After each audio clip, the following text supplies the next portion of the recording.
Vamos lá, começar então. É muito bom, galera, ver vocês de novo aqui. A maioria esteve aqui no sábado e domingo passado. A gente teve várias aulas aí sobre UI e foi bem legal a experiência desse projeto. O Projetando foi um projeto que a gente idealizou para ajudar vocês a construir o portfólio de vocês. A gente sabia que isso era um problema para muita gente dentro da FAO que quer começar agora, está entrando agora no mercado de trabalho.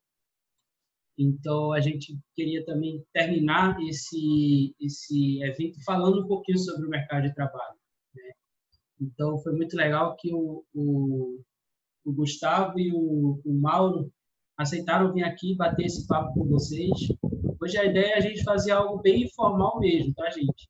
A gente vai tentar aqui, tanto o Gustavo quanto o Mauro, eles vão falar um pouquinho deles logo no começo, e aí depois vocês vão falando todas as perguntas que vocês tiverem sobre o mercado de design.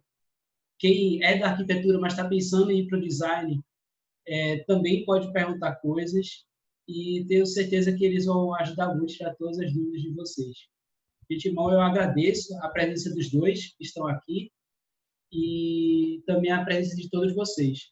Vou fazer só uma apresentaçãozinha do meu antes, porque tem gente aqui que não veio nas últimas duas aulas, então a gente vai fazer só uma apresentaçãozinha rapidinha do meu, uma apresentação também da FAUSP Júnior, e aí a gente já começa. Vai ser bem rapidinho. Esse projeto, o Projetando, ele veio para essa primeira edição com esse projeto da Artemisa, para quem não participou, para quem não entregou, que é uma feira colaborativa feita por mulheres, e a ideia era que os alunos dessa vez fizessem a interface desse e-commerce. Então foi bem legal e a gente já fechou as entregas, 15 pessoas entregaram, eles vão receber feedbacks de profissionais de mercado com as entregas dele. Tenho certeza que vai ajudar muito eles essa empreitada aí da vida profissional. Falando um pouquinho sobre o meu, a gente que está organizando junto com a FAUSP Júnior esse evento. O meu é o Núcleo de Empreendedorismo da USP. Nós somos um time multidisciplinar, então a gente tem gente da FEA, tem gente da Poli, tem gente também da biotecnologia, tem gente da FAO, tem gente do IME, então a gente tem gente de vários lugares. Agora o Thomas, que está aí, é da FZEA, nós começamos também a ter pessoas de campos do interior, e a gente se junta com a missão de fomentar o empreendedorismo dentro da USP. E fazemos isso de três formas: inspiração, capacitação e conexão dos alunos que querem empreender ou então estagiar em startups. Isso fica bem abstrato, né? Então a gente gosta de falar um pouquinho de nossos projetos. E esse aqui é um projeto que a gente vai fazer nesse mês, tá? Ele vai acontecer no final do mês, vocês verem aqui, ó, dia 28 de agosto, dessa sexta agora a 8, onde a gente vai ter um bate-papo com esses empreendedores. Eles vão sentar na live e vão responder as perguntas dos alunos. Então, a gente tem aqui o fundador da Yellow, a gente tem o CEO da América Latina da Gimpass, o cofundador do Buscapé, também a CTO da Cuidas, e eles vão sentar e conversar com vocês. Vai ser bem legal. O Thomas está passando aí o link para vocês pelo chat, para vocês se inscreverem e saberem todas as novidades sobre esse evento. Aqui é nossa parte de capacitação. Esse é o nosso programa de pré-aceleração, gente. A gente teve uma edição já esse ano, a gente teve mais de 15 startups de alunos da USP sendo pré-aceleradas, mais de 50 horas de encontros com empreendedores, com mentorias, e nós estamos também com inscrições abertas nesse momento para o próximo programa de pré-aceleração, que é o que vai acontecer agora a partir de setembro. Então, o Thomas também está passando aí o link para vocês, das inscrições para o Startup Lab, quem já tem a intenção de empreender e vai encontrar certamente aí um grande programa para ajudar vocês. Aqui é o Startupship, que é o nosso programa de estágios. Esse aqui é o grupo do Startupship. O Thomas também vai passar o link para vocês. Lá vocês vão encontrar diversas oportunidades de estágio em startup, tanto em design, como também em várias outras áreas das mais diversas empresas. E esse é o Neocast, um podcast onde a gente procura contar um pouco da história dos empreendedores da USP, dos empreendedores também de fora da USP, e para vocês entenderem um pouco como é que foi a história de vida deles e se inspirarem e poderem traçar um caminho parecido. Também está aí no chat o link para que vocês possam acompanhar o meu cast. Como a gente está no evento final, eu escolhi botar aqui os eventos da gente que estão indo para o futuro. Vocês estão terminando o evento, a gente queria falar um pouquinho das coisas que a gente vai fazer, que a gente está fazendo nesse momento, então por isso que a gente escolheu essas 4 atividades, mas temos diversas outras atividades com essa galera inteira aí, a gente da Yellow, da 99, Livap, Revelo, Log, Nubank, toda essa galera vem para os nossos eventos, e vocês podem acompanhar tudo dentro das nossas redes sociais. Então tem aí o Facebook, o Instagram, tem também o nosso site, e tudo isso vocês podem ver, é tudo USP Empreende, então é bem fácil de decorar. Então sigam nossas redes e fiquem atentos a tudo aquilo que a gente está produzindo, tá, galera? O pessoal da Fausto Júnior está aí? Vitor, sumiu um pouquinho o seu som no final da nossa última fala, sumiu um pouquinho o seu som. Se você quiser repetir? Tá. Não, eu estava só reforçando, eu acho que agora deu para... Melhorou? Melhorou. Legal. Eu estava só reforçando para quem gostou do evento, gostou do Projetando, e quem quiser saber outras iniciativas parecidas, ou gostou de qualquer outro projeto que a gente mostrou aí, é só seguir as nossas redes sociais, é USP Empreende, então o Facebook é USP Empreende, no Instagram é USP Empreende, o nosso e-mail é esse e-mail, @uspempreende, tem também nosso site que é uspempreende.org. Então é só seguir nossas páginas que vocês vão ver tudo que a gente está produzindo, tá, galera? Gisele, você quer mostrar agora? Eu acho que a Paty vai apresentar. Você ativa aqui para mim, Vitor? Foi? Foi. Boa. Deixa eu ver onde que tá. Tá dando para ver? Então, falando um pouquinho da FAUSP Júnior, muitos acho que já conhecem ou já até fazem parte, já fizeram parte, mas a gente é uma empresa júnior e por ser uma empresa júnior, fizemos parte, estamos inseridos nessa lei que traz a definição de toda empresa júnior, uma associação civil gerida por estudantes da graduação e que tem esse propósito de realizar projetos e serviços que contribuem para o desenvolvimento acadêmico dos membros, trazem impacto social, trazem essa questão do desenvolvimento da capacitação. Falando um pouco mais sobre a FAUSP Júnior, então não temos fins lucrativos e temos esse compromisso de oferecer serviços de qualidade, preços acessíveis, justamente porque não temos a questão dos fins lucrativos. E também esse propósito de ser porta de entrada para o mundo profissional, né? A gente faz essa conexão entre os estudantes do mercado de trabalho e com cases reais a gente consegue ter uma capacitação melhor nesse sentido. Então, a gente é caracterizado por essa união entre arquitetura, urbanismo e design. FAUSP Júnior, então, é a empresa júnior da Faculdade de Arquitetura, Urbanismo e Design da FAU, na USP São Paulo. Então, o que a gente faz? A gente faz projetos, então temos projetos arquitetônicos, utilizando containers, mais um projeto de revitalização de fachada, projetos de identidade visual, são vários que já fizemos, design de interface, dentre muitos outros que a gente já fez, que vocês podem conferir no site da FAUSP Júnior, que tem todos os detalhes lá.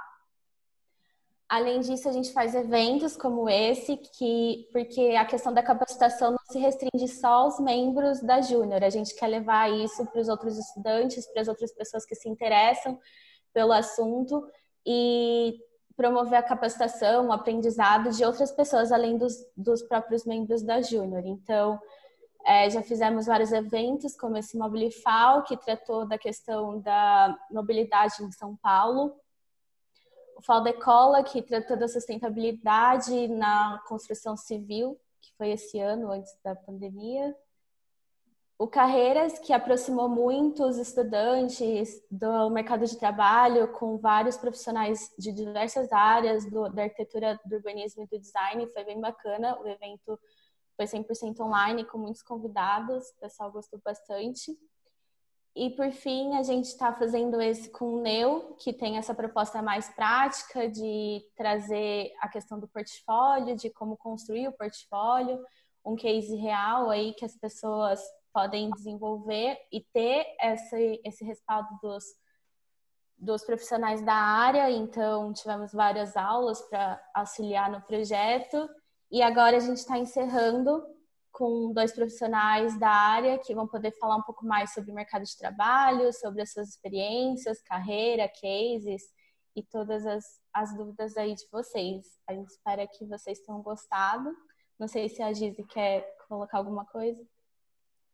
Eu só ia falar, para os próximos eventos, a gente sempre divulga no Instagram. Então, se vocês quiserem seguir a gente lá, é @FAUSPJúnior. No Facebook também é FAUSP Júnior. Bem simples. Sigam a gente lá. E acho que é isso. Sim.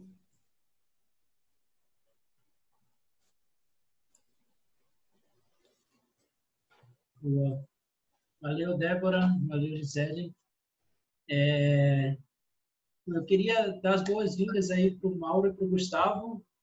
Agradecer, antes de tudo, a presença de vocês. É o primeiro evento que vocês estão fazendo, pelo menos com o meu, acredito que com a FAUSP Júnior também. Então, agradecer, é sempre bom ter novas pessoas nos nossos eventos e tenho certeza que vai ajudar muito a galera que está querendo saber um pouquinho mais como é que funciona o mercado para designers.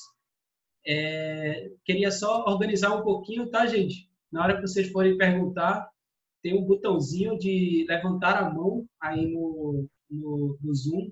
É legal porque ele já deixa na ordem aqui para a gente, um, depois o outro, depois o outro. Então, como vocês vão... Muita gente aqui vai perguntar, eu iria pedir que vocês fizessem isso. Mas vamos conversar um pouquinho, se vocês pudessem se apresentar, o Mauro e o Gustavo. Qualquer um dos dois pode começar, quem preferir. Se vocês pudessem se apresentar um pouquinho para a galera, falar um pouquinho de vocês, da carreira de vocês e qualquer outra coisa que vocês achem legal.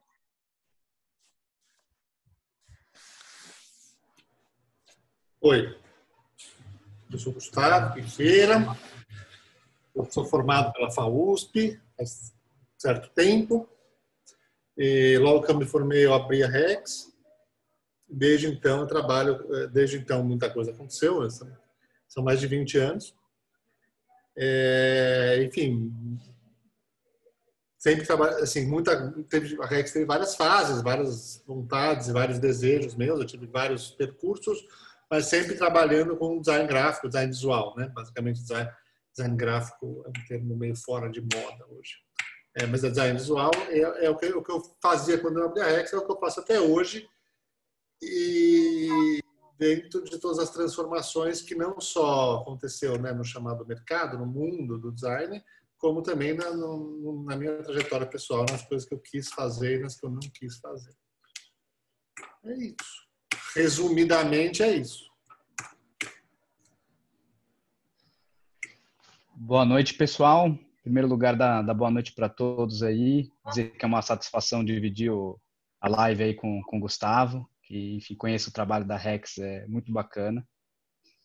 E contando um pouquinho da minha história aí, eu sou uma pessoa que sou do mundo digital desde quando o mundo digital era muito diferente do que é hoje, né? Eu comecei minha carreira em 2001, quando eu era adolescente. Eu era web designer, né? Eu fazia sites como freelancer. Uma época que o que era legal era aqueles sites em Flash, né? Aquela coisa que tinha aquelas introduções, aquela coisa muito louca que não existe mais hoje, infelizmente, porque o web design acabou ficando muito chato hoje em dia, né? As funções mudaram muito, né? O mobile veio aí para transformar absurdamente aí a experiência de usuário. Vocês, como estudantes aí de UI, UX, devem ter acompanhado aí bastante, né, durante o evento, né? E comecei minha carreira como web designer, estudei na SPM, eu sou publicitário, fiz publicidade. E comecei a empreender muito cedo também, porque como eu comecei no digital, numa época que ninguém mexia com isso, pintaram muitas oportunidades desde cedo para mim, porque eu era aquele cara lá que, conhece alguém que mexe com essa coisa de internet, né? Oh, fala com o Mauro lá, né? Então, eu trabalhei em algumas agências, grandes agências digitais, né? Mas comecei a empreender muito cedo, com 23 anos, montei a Twist, e estamos aí há 12 anos também com a Twist, desenvolvendo tudo que é tipo de projeto, né? Hoje a gente é uma agência um pouco mais ampla, né? A gente é full service dentro do marketing digital, vamos dizer assim, né? Mas a parte de desenvolvimento de sites, desenvolvimento de UX é muito interessante, né? E pegando um case de destaque recente, aí a gente acabou de entregar no começo desse ano todo o projeto de usabilidade e também o projeto de interfaces do site oficial do Palmeiras, do clube, né? Que foi um projeto aí bem desafiador, porque são milhares de páginas para se organizar, um público muito distinto, né? A gente tem gente de todas as faixas etárias, de todas as classes sociais, e foi um projeto muito bacana, muito desafiador. E enfim, vim aí hoje para tirar as dúvidas aí de todos vocês e bater esse papo aí com vocês.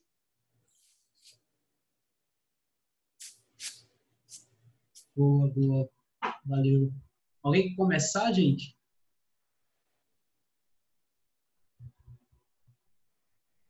Não? A timidez por Zoom é foda, hein? No ao vivo até dá para entender, mas por Zoom...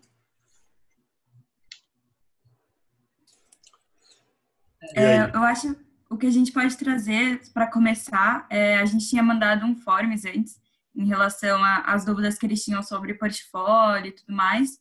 E aí uma coisa que eu queria perguntar é na empresa de vocês, como é que acontece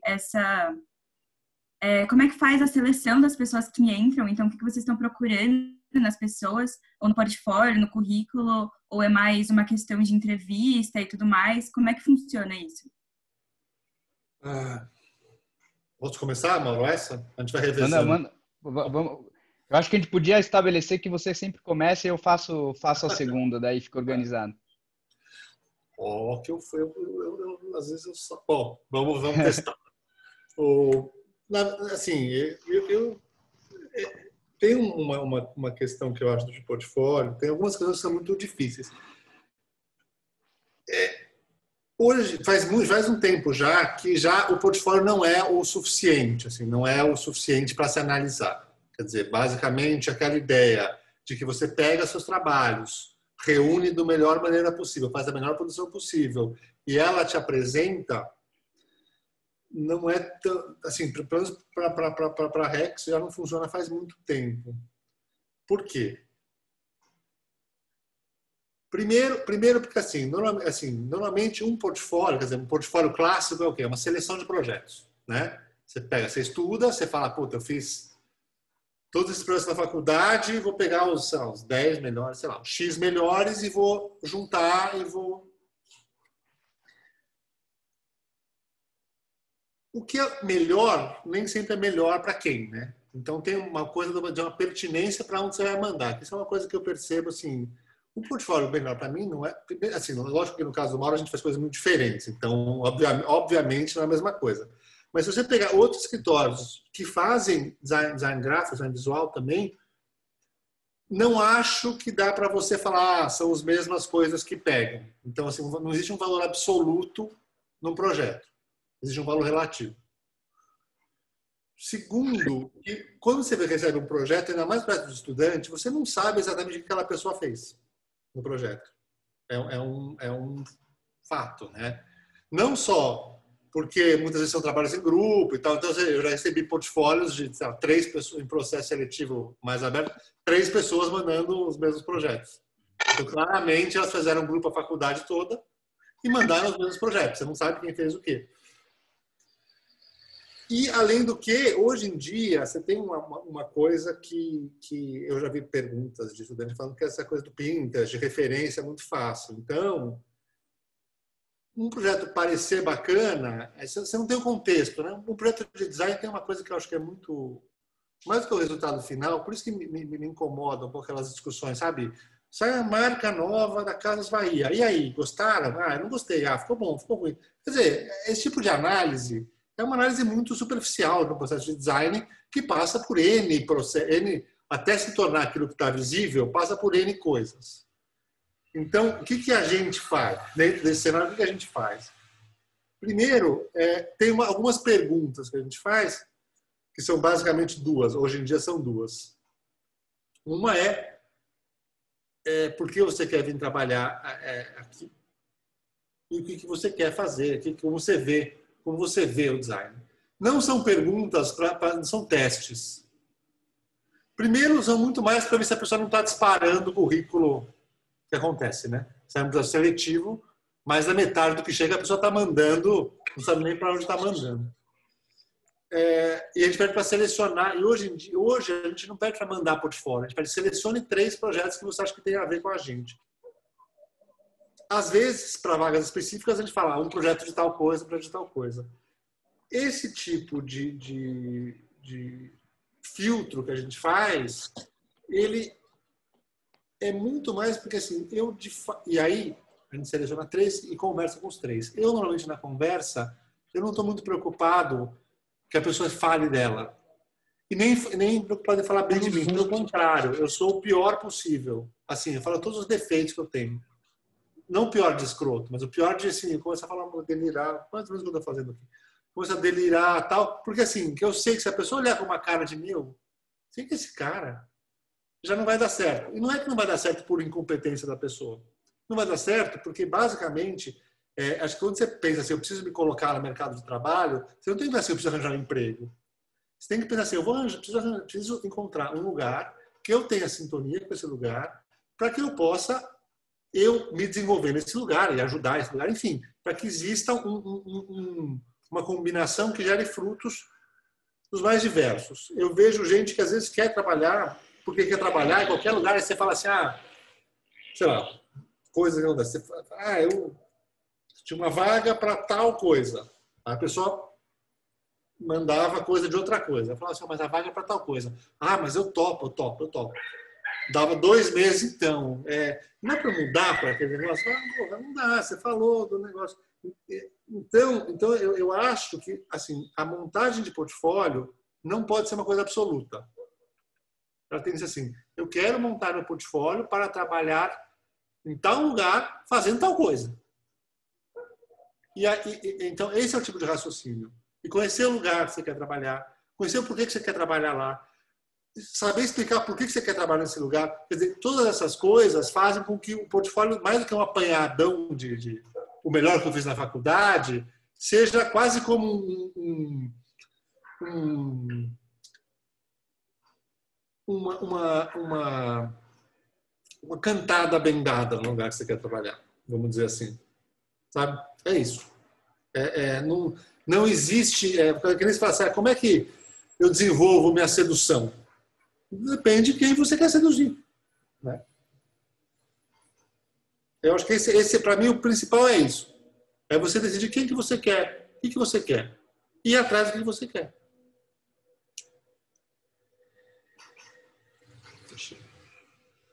Não, legal. Acho que é muito parecido aqui. Acho que essa coisa da adequação, né, é um negócio que é muito louco. A gente é isso, a gente às vezes abre vaga para web e pessoas mandam currículo que não tem um portfólio que não tem uma peça de web, né? O cara manda um portfólio de logos, né? Ele fala, muito bonito os logos que você fez, mas não é isso que eu preciso aqui. E acho que falta muito essa adequação mesmo que o Gustavo mencionou. E eu tenho visto, assim, cada vez mais, né? Eu vejo o portfólio há muitos anos, todos os dias, é uma coisa diária, né? E é muito fácil bater o olho e entender quais que se destacam ali na maioria, né? E a dica que eu quero tentar trazer aqui é para a maioria que não se destaca, na verdade. Eu acho que é muito importante, quando você vai trazer seu trabalho, você não ter muita preguiça, né? E eu vejo muito portfólio preguiçoso. Eu recebo todos os dias, diariamente, portfólio preguiçoso. Gente que está se formando, está no último ano da faculdade, deve ter dezenas de trabalhos que foram feitos na faculdade, deve ter mais, ou deveria ter dezenas de outros trabalhos de experimentos fantasmas, né? Que você nem se usa esse termo mais. Na minha época eram os fantasmas, né? Quando eu estava estudando, eu ficava, trabalho da faculdade, o tema não é muito legal, vou fazer um fantasma aqui para uma empresa X que acho que dá para fazer uma coisa legal. Enfim, quem não sabe o que é o trabalho fantasma, é isso, é um trabalho que é fake, não é um trabalho da faculdade, nem um trabalho profissional, é uma coisa que você inventou ali, mas fingindo que tem um objetivo, né?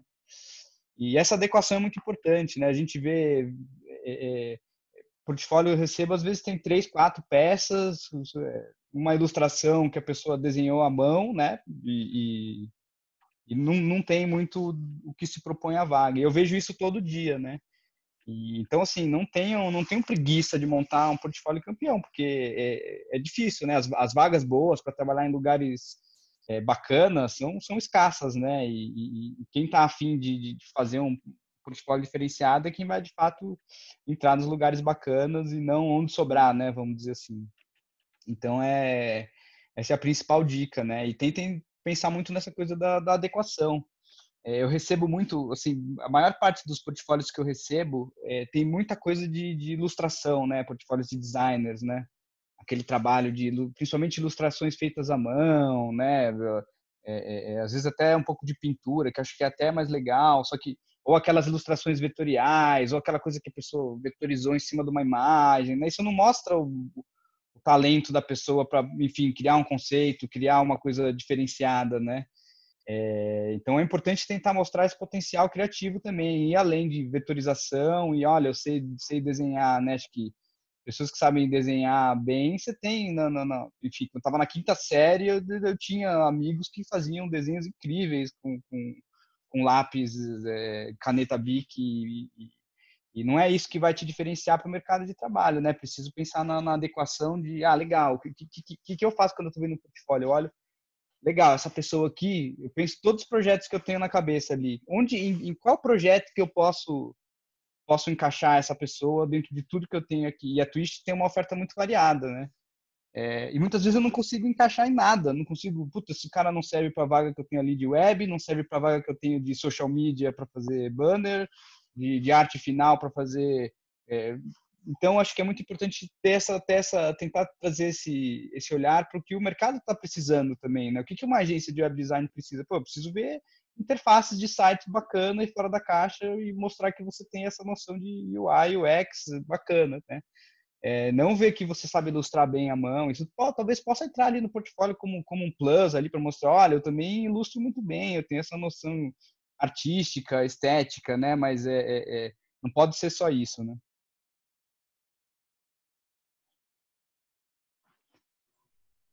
Legal, legal. Só adendo, o desenho à mão é um clássico mesmo. Sempre. E realmente é um clássico negativo. Eu compartilho isso com o Mauro. Portfólio que tem um desenho à mão, em geral, assim, eu não me lembro de um que eu falei, tudo bem, tem um desenho. É um clássico. Né? Evitem.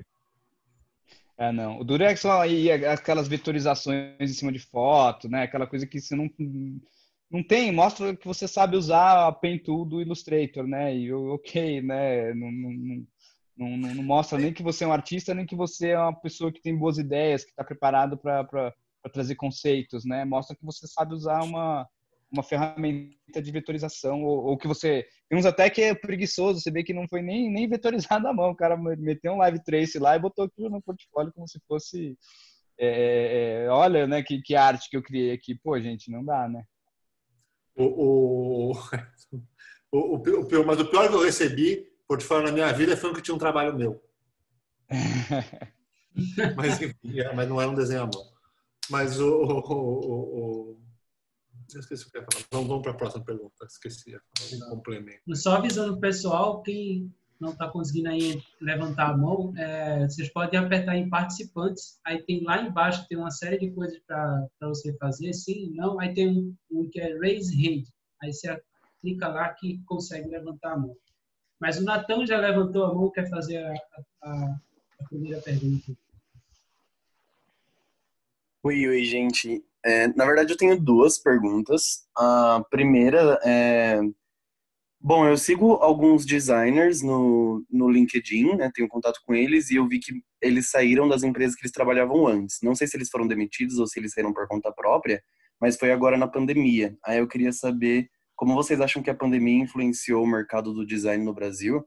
E a minha segunda pergunta é que eu tenho muitos amigos que começaram a criar contas no Instagram para divulgar os trabalhos deles, e eu acho isso muito legal, mas eu queria saber se vocês, na hora de contratar, vocês olham esse tipo de portfólio online, tipo até um Instagram ou Behance, ou se ainda é melhor um portfólio em formato de PDF, como um livro mesmo. E acho que é isso. Putz, acho que a pandemia afetou todo mundo, né? Eu acho que salvo algumas exceções, o efeito da pandemia é muito grande. Eu acho que não dá para saber se seus amigos, qual foi o destino dos seus amigos, mas que o impacto da pandemia, em geral, é muito sensível, né? Acho que A segunda pergunta é: você completar alguma coisa da pandemia, Mauro? Acho que... Não, depois eu vou fazer uma fala mais elaborada aqui, porque eu tenho um caos aqui da pandemia que eu acho interessante, principalmente a coisa das demissões, né? Eu vou contar um pouco abrir o que está acontecendo aqui mesmo. Mas enfim, porque eu achei a pergunta bem interessante. Aí esse do Instagram, acho que assim, não existe um formato melhor, né? Na verdade, existe uma coisa que tem uma coisa que quando o Mauro falou da ilustração à mão, a ilustração à mão é um sintoma de vou mandar para todo mundo. Quando você manda para todo mundo, você não está mandando para ninguém, porque você olha claramente, às vezes eu lembro que eu ia falar aqui, completando, era coisa da preguiça. A gente pede para escrever um texto, não é para ver se a pessoa escreve bem, é só para ver se a pessoa tem o trabalho de escrever. Porque é meio para filtrar o cara que manda disparado. Então, eu acho que assim, não importa muito, acho que não existe essa coisa, é melhor ser impresso, melhor ser por Instagram, melhor... Tanto faz, entendeu? O principal é você, de fato, desgeneralizar a coisa. Isso é uma coisa muito importante, porque assim, no fundo da nossa profissão, a gente tem que desgeneralizar o que a gente faz. A gente não tem que fazer igual a todo mundo, a gente tem que achar jeitos novos de fazer, enfim, é uma das coisas essenciais da profissão.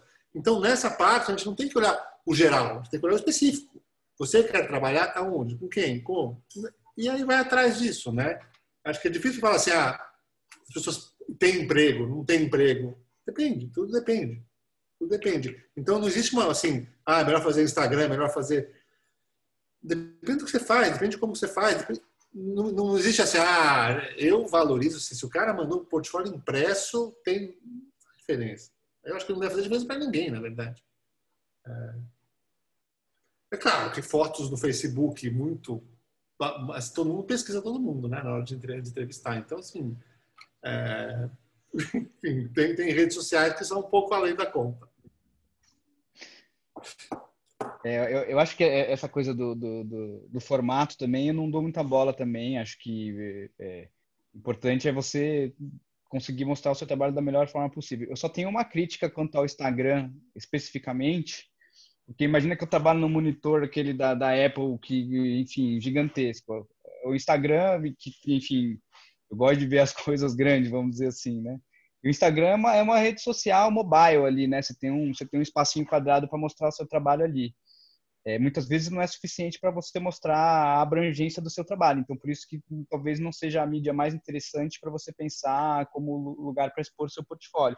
É legal como rede social, para você mostrar o seu trabalho de uma forma mais ampla, mas pensando do ponto de vista de entrevistador, eu prefiro muito mais ver no Behance uma pasta, por exemplo, que você tem um formato um pouco mais convidativo para apresentar o projeto, né, do que necessariamente no formato de Instagram. Mas se for um puta portfólio legal dentro do Instagram, não vai mudar a minha visão por estar no Instagram, né? Acho que é mais esse o ponto, né? Agora, quanto à pandemia, né? Eu já demiti muita gente nessa pandemia e já contratei muita gente, né? E olha que interessante. Na verdade, essa é uma dica que eu queria dar para a geração de vocês aí. Acho que enfim, eu tenho tido uma dificuldade muito grande na pandemia com as pessoas mais jovens. As pessoas mais jovens, elas não estão, por mais maluco que pareça, né? Quando começou essa pandemia, todo mundo foi para trabalhar em casa, né? Da equipe.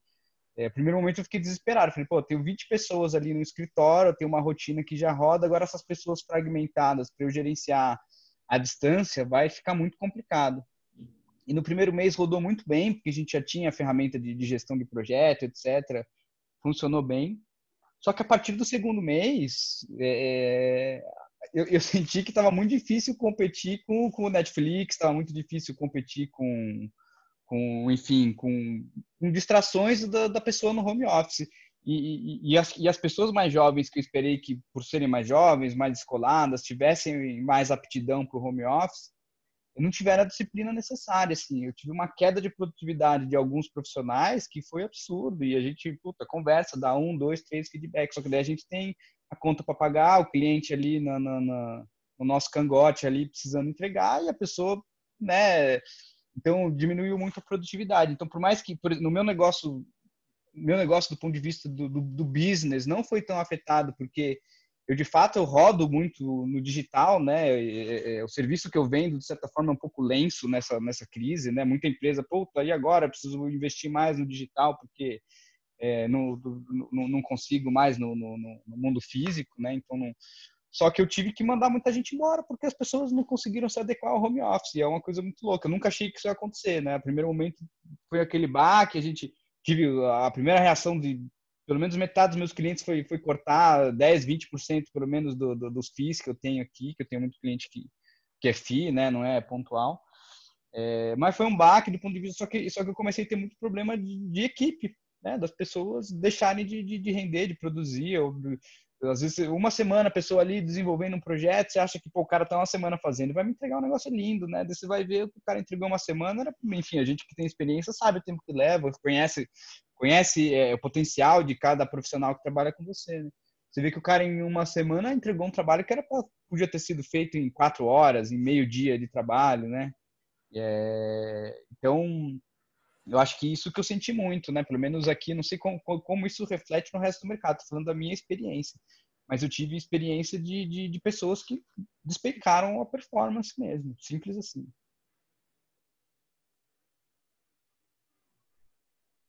Legal. Agora o pessoal começou a soltar as perguntas também. O Giovanni mandou no chat, ele queria saber um pouco sobre como que foi abrir uma empresa ao sair da faculdade. E como que vocês fizeram para crescer e se diferenciar entre tantos estúdios que tem por aí? Putz, acho que abrir não tem muito segredo, né? Abrir acho que a parte mais legal é quando você abre.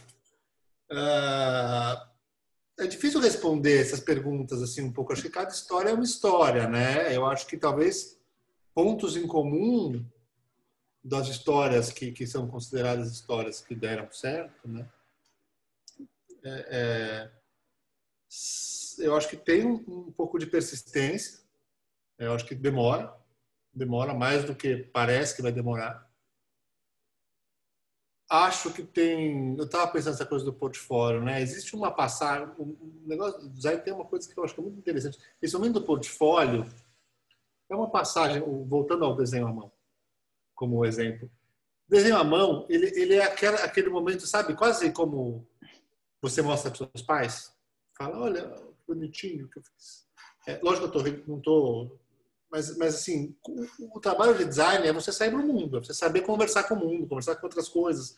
Você sair do seu universo, eu sei fazer coisas bacanas, e começar a entender o que as pessoas valorizam, o que é uma coisa bacana para esse aqui, o que é uma coisa bacana para esse aqui. É começar a entender outras vertentes de coisas legais, de coisas valorizadas, enfim. Então, montar o portfólio é mesmo começar a sair desse papai, olha meu desenho, ou que pode ser você, pode ser seus amigos, e começar a entender o que é valorizado, o que não vai. E eu acho que o processo de consolidação passa por você desenvolvendo essa habilidade, entendeu? O que valoriza? O que um cliente valoriza? O que ele não valoriza? Como é que eu aprovo um trabalho? Como é que eu... Enfim, é uma série de coisas que não existe um caminho, mas existe, na verdade, o jeito que você encara esse processo. É um processo de aprendizagem e que você precisa reagir muito rápido às coisas que vão acontecendo e saber se adequando e saber toda hora estar aprendendo, trocando até achar um modelo que funciona mais ou menos, que vai durar mais ou menos um ano, depois você vai ter que de novo começar a reaprender. Então eu acho que não existe um segredo, não existe uma receita, não existe nem um caminho só, mas o principal é você se dedicar a ouvir e se transformar, porque aí você vai se tornando relevante. Quer dizer, não existe assim, isso é relevante, isso não é. É você que vai descobrindo como é que você pode ser relevante para as pessoas que você quer trabalhar.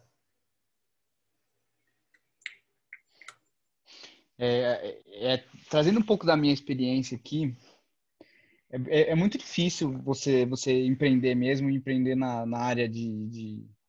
Eu abri uma empresa que não é necessariamente uma empresa de design, mas, enfim, sempre fui muito orientada a design, né? No sentido de que o design é um dos nossos pilares e é um dos diferenciais da Twist como agência, né? Agências digitais, hoje em dia, em geral, não têm a pegada do design, são muito voltados para métrica, para número, né? E estão ali muito fissurados em fazer o resultado e pensando no como otimizar as campanhas e não entendem que, pô, não adianta você testar 10 peças diferentes para ver qual vende mais se são 10 peças ruins, né? Então a Twist sempre trouxe muito um diferencial de juntar a coisa do design, da experiência com a coisa do número da performance. Mas você montar uma empresa, é isso que o Gustavo falou, você precisa ter uma resiliência do caralho. Os primeiros 5 anos de Twist eu paguei para trabalhar, literalmente, né?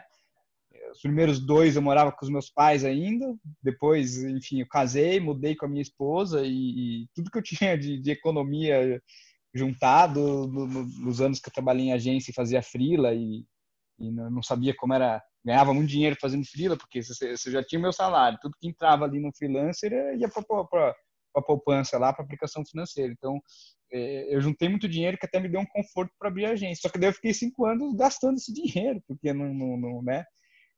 E com a minha esposa, enfim, me ajudando muito, né? Logo que eu casei, porque ela trabalhava, tinha hoje ela trabalha comigo aqui na Twist, né? A Twist cresceu a ponto dela poder largar o bom emprego que ela tinha, mas no começo ela meio que ajudava a me sustentar. É muito difícil, porque ninguém vai confiar em você no começo, né? Eu lembro que, pô, eu trabalhei numa agência, tinha no meu portfólio lá uns puta cases da Nestlé, da Johnson & Johnson, as ações incríveis. Aí ia numa reunião, mostrava, olha o que eu fiz aqui. Ah, não, legal, mas você fez lá na agência que você trabalhou, né? E a Twist? O que a Twist fez? Ah, a Twist fez aqui o site do mecânico, a campanha da pizzaria, né? E é muito difícil até você começar a construir um portfólio e as pessoas começam a te olhar e te respeitar de outro jeito, como empresa, e não como um freelancer de urgência ali tentando a vida. Então você precisa ter muita resiliência mesmo, essa que é a palavra. E a diferenciação acho que vem dessa resiliência, de você continuar tentando, continuar fazendo o portfólio, continuar a cada trabalho que você faz tentando superar o anterior. Eu sei que parece clichê, mas até hoje a gente faz isso,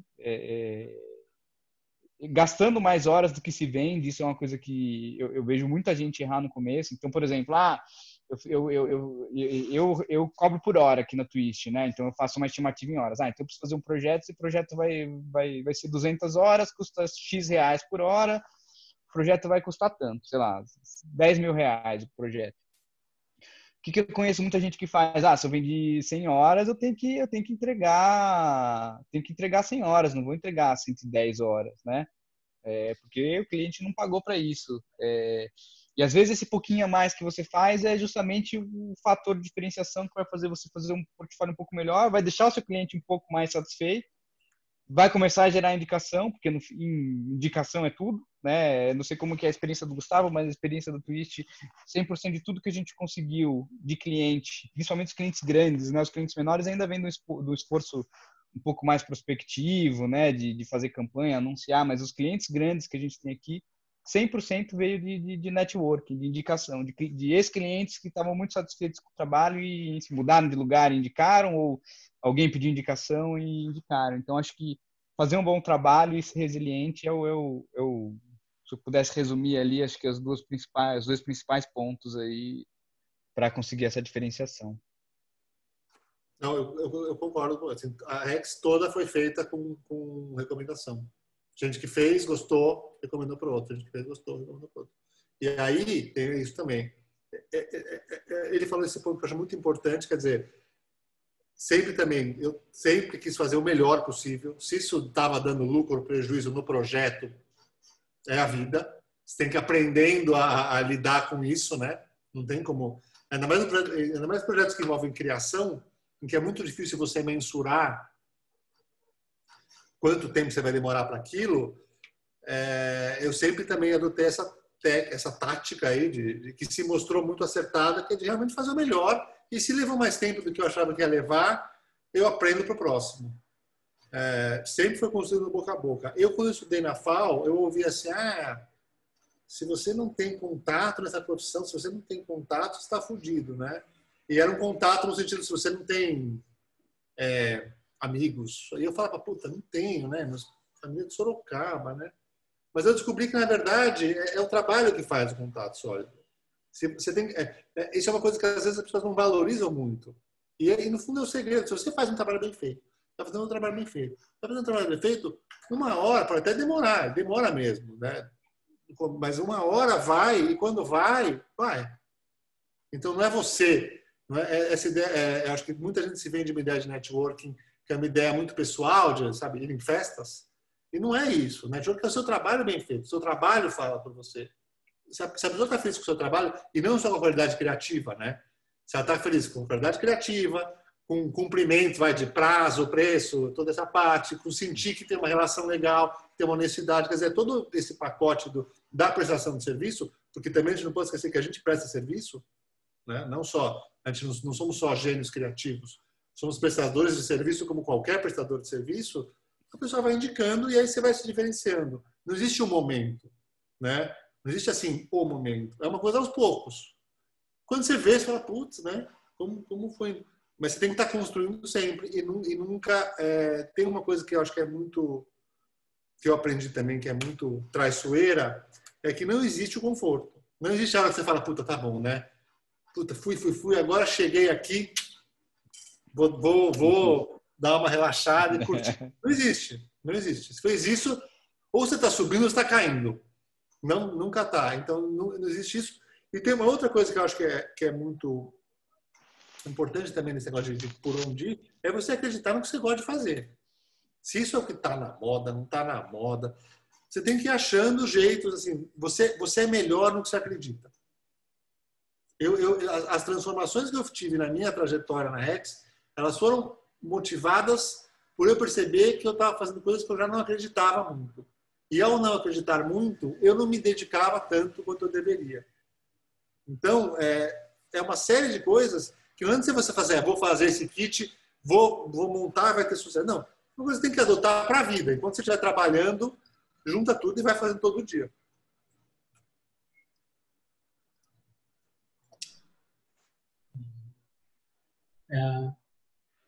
A Laís aqui está perguntando que ela está dizendo que além de ter um portfólio legal, quais outras dicas, né? Qual um conselho que vocês dariam para designers que estão começando agora no mercado de trabalho?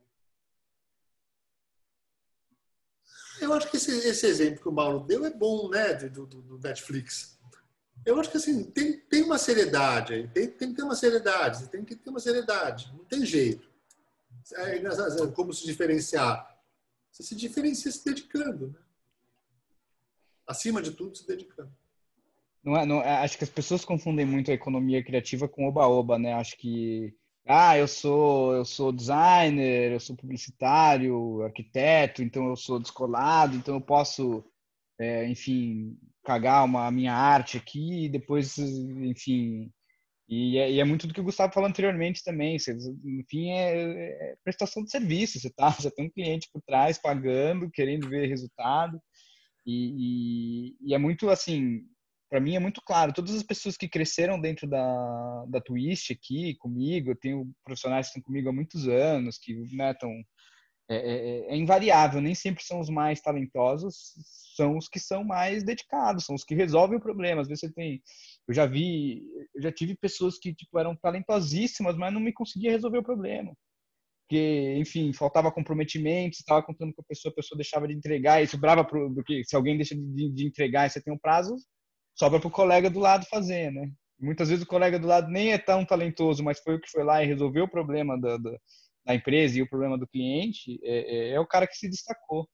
Então, é claro que você ter talento e ser cada vez melhor no que você faz é essencial, né? Não estou falando que, se você for uma pessoa que, enfim, faz qualquer entrega mais ou menos e vai crescer porque é dedicado. Não, não é isso. Você precisa juntar as duas coisas, mas a coisa de ser dedicado faz muita falta hoje em dia, assim. E é impressionante. Parece que deveria ser uma coisa básica, mas não é.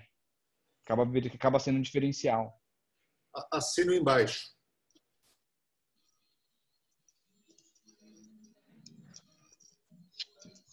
O Henrique está com uma curiosidade aqui, quer saber como que foi a primeira experiência de vocês atendendo um cliente.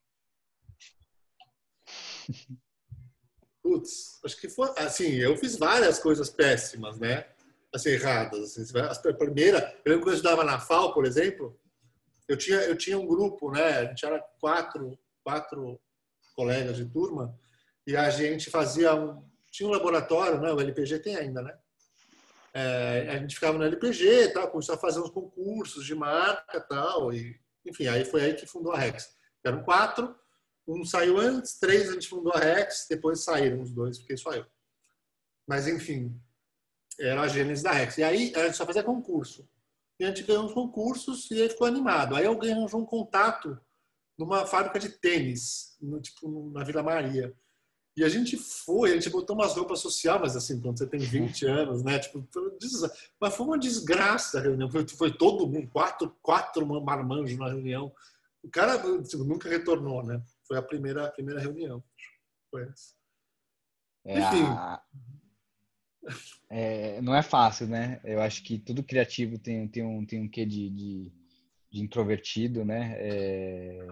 Não é todos, mas é quase que grande parte. E eu lembro quando eu fui na minha primeira reunião, eu sempre fui uma pessoa muito da mão na massa, né? Eu trabalhava na agência no departamento de criação e ficava criando o dia inteiro, não lidava com clientes, né?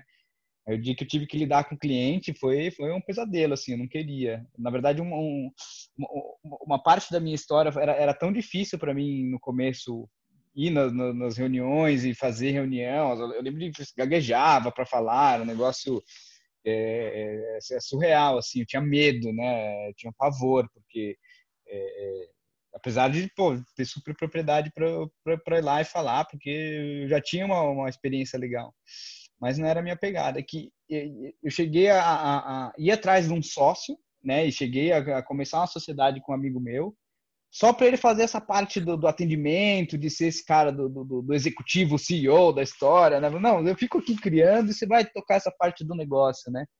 E que foi, enfim, uma coisa que não deu certo, obviamente não deu certo, porque no fim não adiantava, porque ele não era um cara da área, então por mais que ele ia na reunião, ele não gaguejava, ele é um cara que, enfim, ele vestia um terno e combinava com ele, porque ele de fato é filho de pais empresários, estudou administração, aquela coisa. Ele não tinha propriedade para falar, né? E daí chegou um momento que eu e ele na reunião, e eu via que os inputs que eu dava, mesmo eu sendo o cara tímido ali, travadão da história, era o que convencia o cliente no fim das contas, porque eu tinha o conhecimento técnico da história. Então, isso é uma coisa que vai ficando cada vez mais fácil, né? É difícil no começo, mas é importante acreditar que a gente sabe muito mais do que a gente pensa que a gente sabe, né? E acho que a insegurança muitas vezes é isso, é achar que, puta, vou ser desmascarado. Acho que tudo criativo tem um pouco disso, né? De achar que não é bom o suficiente, o cara vai fazer uma pergunta que eu não vou saber responder aqui, e não pode, né? E não pode se esconder, né, atrás disso, né? E eu passei muitos anos me escondendo ali, a ponto de achar um sócio, dividir metade do que eu fazia com o meu trabalho, só para o cara ir lá apertar a mão do cliente, que até um ponto que, enfim, entendi que não precisava disso, eu podia ir lá e falar, né? Não é o fim do mundo também. Mas é um processo, né? É um processo de amadurecimento como qualquer coisa dentro da profissão. Não é uma coisa que vai ficando cada vez melhor tecnicamente, você vai dominando mais o software, vai tendo mais referências, vai sabendo mais o que funciona e o que não funciona tecnicamente. Você também tem esse lado para desenvolver, mas no começo é muito difícil.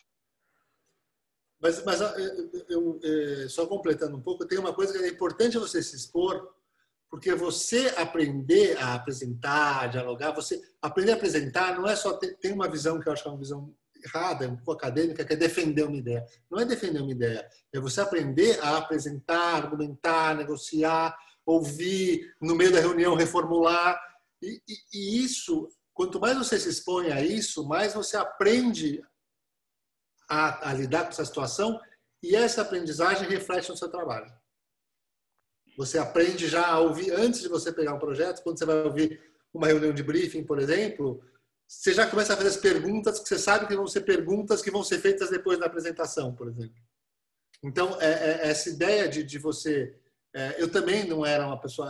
na verdade, eu também era um cara muito travado na vida em geral, e eu me destravei por causa da Rex. Me destravei na vida em geral por causa da Rex, porque eu precisava fazer reunião, porque eu não tinha outra opção da vida. Eu precisava que, enfim, os projetos começassem a acontecer. E com o tempo você pega mesmo, mas é um processo. A sequência que eu tenho de história de reunião péssima dura uns anos. Aí a gente avançava à noite. Não tem que ter medo disso, né?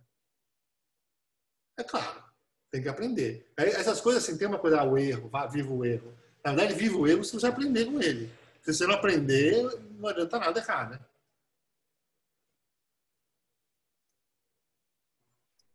É legal que essa pergunta veio agora, e na primeira aula, né, do Projetando, não sei se vocês se lembram, o Greg compartilhou a situação lá, que a Daniela, que também estava na reunião junto com a gente, que é uma designer lá da Pico Saúde, ele colocou ela para fazer uma apresentação para o cliente e ela não dormiu, ela não conseguiu dormir no dia anterior, então nervosa que ela estava. Então isso realmente acredito que seja bem difícil para algumas pessoas. E bem legal vocês compartilharem a experiência de vocês também. Mas essa coisa da ansiedade, isso aí eu tenho até hoje. Se eu tenho uma coisa importante para apresentar no dia seguinte, eu tenho dificuldade de dormir até hoje, né? Eu acho que isso é inerente do ser humano, né? Acho que tem pouquíssimas pessoas aí no mundo iluminadas o suficiente de quando você tem uma responsabilidade muito grande, ou se você precisa passar por um desafio muito grande, você não tem certeza de qual vai ser o desfecho daquilo, você fica processando aquilo na sua cabeça. E eu sou uma pessoa que durmo fácil, hein? Eu encosto e durmo se eu não tô com nada na cabeça, mas bota alguma responsabilidade, alguma coisa na cabeça, a ansiedade bate. Então isso aí vai acompanhar pro resto da vida, né? Imagino eu. Pelo menos eu não consegui me livrar disso ainda não. O grande lance é você incorporar isso ao dia a dia, né? É isso. Acho que tem algumas coisas que a gente espera que passe. A solução não é passar. É você entender que isso é parte. Quando você tem um negócio, não adianta você falar assim, eu quero segurança. Você tem que acostumar a viver nisso. E beleza, entendeu? Não passa nunca, né? Infelizmente, né? Eu tinha várias coisas quando eu era moleque, eu achava, quando vai passar, não passa nada. O frio na barriga é o que dá vontade de viver, né? Sim, no fim das contas é isso mesmo. A gente reclama, mas é o que a gente gosta.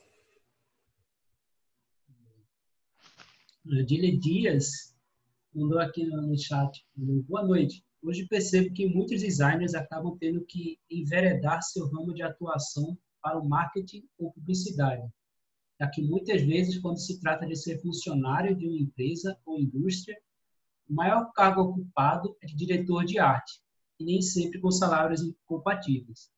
Você acredita que ainda é possível ser um especialista em designer e ser bem-sucedido? Ou empreender é a melhor opção? Brincando, foi uma piada, hein? Foi uma piada. Não, acho que não tem regra, né? Acho que não tem regra. Eu acho assim, essa questão de você empreender ou você ser funcionário tem muito mais a ver com, acho que oportunidades e limites existem em todos os formatos. Eu acho que tem muito mais a ver com o temperamento de cada um. É isso que a gente fala, por exemplo, né? Isso que o Marco está falando, que ele está falando de empreender, né? No fundo, existe uma série de coisas de tirar o sono que você tem que saber conviver. Se você não sabe conviver com essas coisas, não dá, não vai dar, não vai rolar, entendeu? Então tem umas coisas que você não supera nunca, mas você vira meio o que você gosta, né? Sabe, meu pai, por exemplo, meu pai, ele é engenheiro, ele se aposentou faz uns 5 anos, mais ou menos. E ele falou para mim quando ele se aposentou que o grande negócio de aposentar não era assim, ele aposentou bem, com tudo assim, conforto, grana, saúde e tal, mas ele falou, puta, né? Faz falta aquela coisa do dia a dia, né? Aquele estresse do dia a dia, entendeu? Aquela tensão do negócio. É isso, né? No fundo, eu acho que a decisão do que é melhor não tem que ter a ver com onde tem mais oportunidade. Você vai conseguir mais oportunidade onde aquilo que você fizer tem mais a ver com o que você sabe, o que você curte fazer. Quanto mais você gosta de fazer uma coisa, mais você se envolve. Quanto mais você se envolve, melhor você fica. É uma coisa meio óbvia. Então, se você tem temperamento para puta, gosto disso, é legal. Se você não tem, se você... Porque uma coisa é você perder o sono daquela ansiedade boa, outra coisa é você perder o sono de ficar doente, por exemplo, né? Aí não dá, né? Então só para fazer uma resposta um pouco mais útil, eu acho que não existe essas regras, a gente tem que tomar cuidado com essas regras. De que, hoje é assim não dá, assim não dá. O que dá é você entender qual é o seu perfil, como é que o que te interessa, o que te motiva e ir atrás de se inserir em cargos, em funções e profissões que isso aconteça. Se isso acontecer, você vai ficar melhor. Eu acho que carreira não é uma coisa muito linear, né? Eu acho que quando a gente é jovem, a gente tende a achar que a carreira é uma coisa linear. Todos os caminhos que eu tomei para chegar... Quando eu estava na faculdade, eu não imaginava que eu ia empreender, né? Tinha vontade, mas naturalmente a coisa aconteceu, porque é aquilo que eu falei no começo. Eu fazia o site, aí começaram a me chamar, quando eu vi, tinha um monte de freelancer na mão, e, enfim, o que eu tinha de freelancer já era muito mais rentável para mim do que o salário que eu ganhava, que era um bom salário na época, mas que naturalmente acabou me levando para esse curso, né? Não foi necessariamente tudo muito planejado, né? Então, o caminho certo é o empreender, ou o caminho certo é o fazer carreira numa empresa até o teto do diretor de arte aí, que eu acho que é o questionamento, né? Mas mesmo dentro de empresa, assim, acho que é muito relativo essa coisa do teto também, né? Achar que só o empreendedor é o cara que ganha dinheiro, né? Eu tenho um amigo que se formou comigo em publicidade, também começou carreira como em direção de arte, né? Porque eu era diretor de arte web, né? Era o meu cargo. E ele trabalha na Disney, lá fora, né? E ele nunca pensou em empreender e nunca trabalhou em agência. Então, assim, né? E tem um salário astronômico em dólar. Então, assim, é completamente relativo. Eu acho que, assim, pessoas que gostam do que fazem, né? Estão dispostas a aprender, a se superar, fazer um trabalho incrível, você tem espaço em qualquer lugar. E não é a profissão do designer, é qualquer profissão do mundo. Qualquer profissão do mundo você vai ter o cara que ganha R$1.000 e o cara que ganha R$1 milhão por mês. Qualquer profissão. Do jogador de futebol, ao designer, ao ao advogado, acho que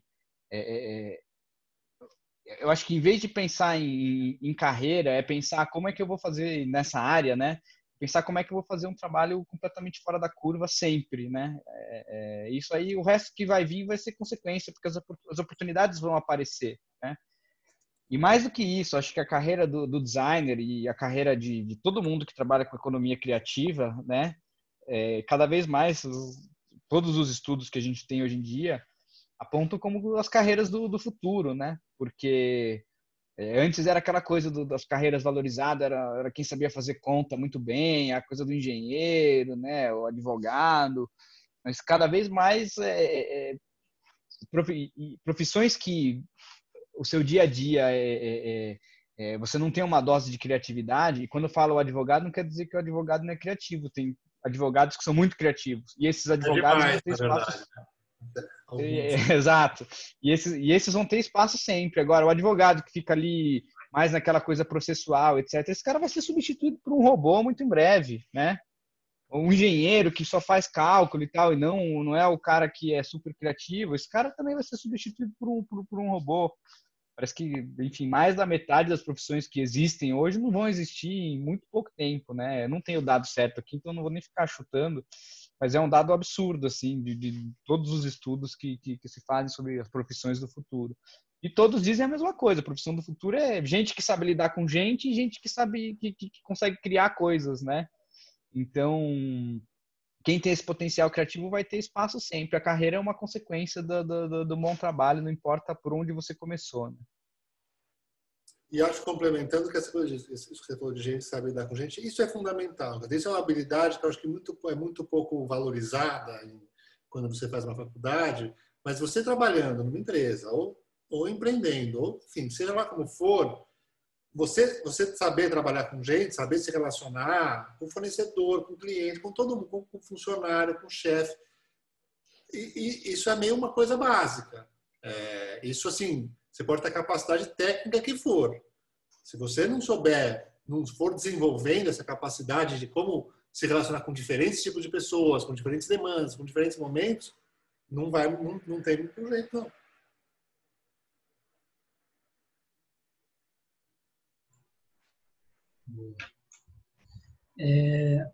A Marília mandou uma pergunta aqui para vocês. Vocês viram na necessidade de complementar a formação de vocês com cursos correlatos à gestão de empresas para alavancar os seus negócios? Ou o aprendizado nessa parte de negócio veio com a própria experiência? Eu, no meu caso, não tive nenhum curso, na verdade. Eu aprendi. Quando abri a Rex, eu parti de um princípio muito... Eu assumi minha baixa capacidade técnica nesse assunto. Ou seja, eu assumi que eu não tinha uma competência para começar a tocar o negócio de um jeito muito complexo. Então, eu montei uma coisa tipo conta de padaria, sabe? Eu preciso ganhar mais do que eu gasto. Basicamente, eu tinha gasto, sabe, planilha pessoal quase. Era quase uma planilha pessoal E fui avançando disso. Quer dizer, eu nunca fiz um curso, nada, mas eu brinco que tudo que eu precisava aprender de negócio, eu aprendi lendo 2 livros do Balzac, que é muito mais sobre como lidar com as pessoas em si, como lidar com isso, do que especificamente uma coisa técnica. Mas isso é uma história minha, não é que eu sou contra fazer cursos. Eu acho que foi o caminho que eu escolhi. No meu caso é um pouco parecido também. Eu nunca fiz nenhum curso. Eu senti a falta, né? E é também por isso que eu fui atrás lá do meu ex-sócio que fazia pós-graduação em negócios na FGV, aquela coisa, né?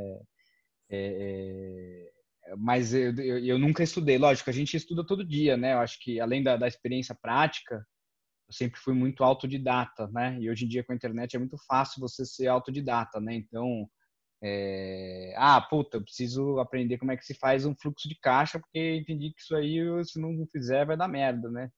E fui atrás e meio que me virei para aprender a fazer, mas fui aprendendo tudo empiricamente. Só que eu também não sei se minha experiência nesse contexto é a melhor. Talvez se eu tivesse tido algum tipo de educação um pouco mais aprofundada, eu teria conseguido catalisar algumas coisas, né? Coisas que eu entendo hoje, que há 12 anos atrás eu não entendia. Talvez se eu tivesse feito um curso, teria me ajudado, né? Ou até lido o livro certo, né? Não sei. Mas eu sempre fui muito da linha do autodidata, até porque quando você está empreendendo, a sua energia está tão focada ali em atender o dia a dia e fazer aquilo funcionar e enfim, fritar naquilo que você está fazendo, nos projetos, que você acaba até, não conseguia nem imaginar parar, puta, sei lá, fazer uma pós-graduação e, sei lá, tem que estar 4 vezes por semana na faculdade e tal. A rotina era tão frenética que eu não conseguia achar espaço para isso, eu não conseguia nem imaginar. Mas não quer dizer que esse caminho é o certo, foi o caminho que eu tomei. Talvez se eu tivesse estudado, eu teria conseguido catalisar o processo antes, porque muitas coisas que, enfim, muito recentemente eu fui entender como funcionavam, eu poderia ter entendido muito antes se eu tivesse tido algum tipo de educação. E eu sou publicitário, né, e fiz publicidade na SPM, então a SPM também me deu uma boa base, porque a SPM é uma escola de negócios, no fim das contas, né. Eu tive aula de finanças, eu tive aula de economia, eu tive aula de RH, de gestão de pessoas, de gestão disso, de gestão daquilo, né. A SPM tem mesmo mesmo eu que sempre fui do tronco de criação, né, não fui do tronco ainda tem o tronco mais do business ainda dentro da publicidade na SPM. Eu tive uma carga muito grande de gestão de negócios que também me deu uma base muito, muito legal, né? Mas acho que é um pouco isso.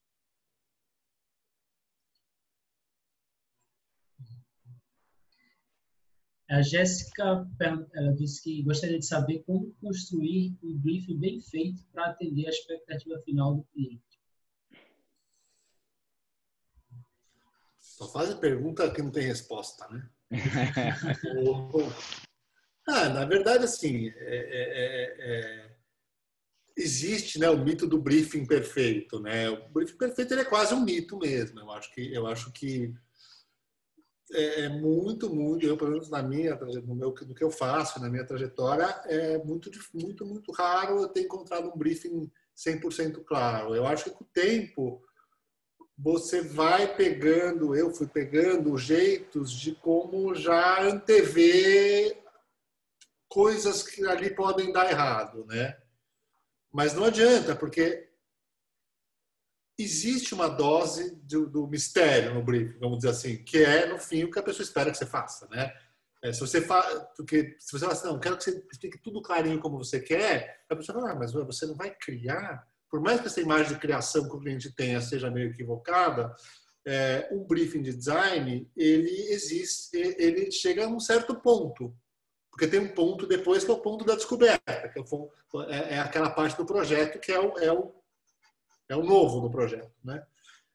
Então tem um ponto que torna o briefing ideal uma coisa quase um mito. Então tem um ponto que eu acho assim, no meu caso, o principal é você chegar num ponto em que eu minimizei o máximo que deu as contradições do briefing. É muito raro ter briefing sem contradição. É muito raro, né? Aquela coisa de falar, não, eu quero uma coisa clássica, mas moderna. Enfim, você tem que tentar minimizar essas contradições. Até um ponto que dá. No mundo ideal, você elimina as contradições. Mas tem uma hora que não dá. Mas acho que, resumo, tentar detectar as contradições de um briefing e tentar discutir essas contradições é o segredo para tentar deixar o briefing mais redondo possível. Eu acho que essa coisa das contradições é perfeito. É exatamente isso. E acho que tem um ponto que acho que não pode faltar muita clareza em qualquer briefing, que é o objetivo da história, né? Porque muitas vezes a pessoa explica tudo que ela quer, mas não tá claro, tá bom, mas pra que essa porra, né? Então eu vou fazer um rebrand da minha marca. Tá, por que você quer fazer a porra do rebrand? Porque tá feio? Tá ultrapassado. Mas o que quer dizer ultrapassado? Né? E acho que fazer esse tipo de provocação é muito importante. Entender o objetivo. Porque em algum momento a pessoa nem sabe, talvez nem saiba direito por quê, né? E daí é até quase sessão psicólogo com o cliente, né? A pessoa nem não sabe direito por quê, mas entendeu que aquilo não estava funcionando mais, né? E quando a gente fala em design, em publicidade, comercialmente falando, né? A gente tem uma coisa de arte, mas daí é outra história. Mas comercialmente falando, a gente, no fim das contas, a gente vai ter um objetivo de negócio sempre, que seja para vender mais ou para cobrar mais caro ou não necessariamente tão objetivo assim, mas e entender de fato o que a pessoa quer com aquilo, né? Isso ajuda muito porque muitas vezes a linguagem do designer não é a mesma linguagem do cliente, né? O designer ele está muito pensando no puta, que estilo que eu vou usar, qual que é né, a cor, qual que é a história que eu vou fazer aqui para isso ficar bacana. E às vezes o cliente ele tem um objetivo de negócio que se não está claro, você pode ter uma ideia linda, maravilhosa, criativa e quando você vai levar para a pessoa, cara, você não entendeu nada, né? Não é isso. Então acho que tentar trazer muita clareza para o objetivo do que motivou o cliente a demandar esse design é muito importante. E acho que tem uma coisa também do briefing, né? Cada vez, isso é uma coisa que para mim cada vez é mais claro, que vai de conta até com o que eu estava falando ali, puta, no começo, a timidez e tal. Eu fugia muito de reunião, né? No começo da minha carreira. Eu queria mandar um briefing, o briefing perfeito, né? Por e-mail ou hoje em dia WhatsApp, sei lá, né? Aqui tem as 10 perguntas chaves que se o cliente responder direito, o briefing vai estar perfeito, né? Quando, na verdade, às vezes você sentar ali, bater um papo olho no olho, tem uma coisa de feeling, até de percepção da conversa, né? De fazer provocações, de querer entender, enfim, de atiçar mesmo o cliente para tentar extrair mais dele, desse objetivo, que muitas vezes não é claro e cabe a gente tentar desmistificar isso aí. Não sei nem se desmistificar é a palavra, não é bem isso, mas... Enfim, acho que vocês entenderam que eu tô no meio de um devaneio mental aqui e não sei se eu estou conseguindo expressar exatamente o sentimento, mas a questão é, muitas vezes tem uma percepção ali que só no cara a cara, só no bate-papo, olho no olho, que você vai ter, né? Inclusive, eu tenho tido muita dificuldade agora na quarentena isso, porque o Zoom não é a mesma coisa, né? Normalmente é aquela reunião mais objetiva e tal. Às vezes você batendo um papo, entendendo se é uma empresa pequena, empresa familiar, você vai entender às vezes um apego que a pessoa tem ali, que talvez no briefing não existiria, mas no bate-papo você entende, vou refazer o logo do cara, né? E às vezes, puta, mas teve a vírgulazinha do logo, que foi a vozinha do cara, que tem uma história por trás que, enfim, não estava no briefing, às vezes no bate-papo você identifica e vai te ajudar, às vezes, a não perder tempo eliminando um elemento que tinha um apego emocional ali na história, que às vezes esse apego emocional tem uma história por trás, essa história por trás vai contribuir para o design ficar muito mais interessante, porque ele vai até te dar insumos, né, para fazer aquilo ficar interessante, e não simplesmente um briefing para atender requisitos, né? Então, acho que essa coisa da conversa, do olho no olho, pegar o briefing, ter um pouco do feeling de quem está demandando esse projeto é muito importante.